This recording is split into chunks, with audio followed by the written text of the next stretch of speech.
اسمعني بهدوء.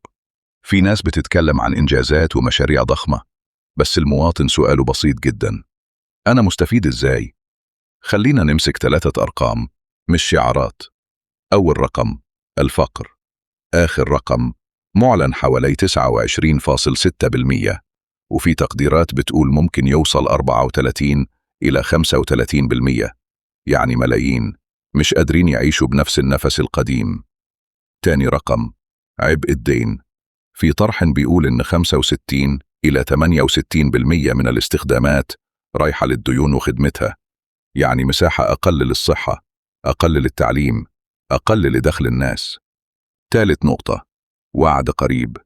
لما يتقال مارس الجاي هتحسوا بتحسن، السؤال الطبيعي: طيب وإحنا هنعدي لحد مارس بإيه؟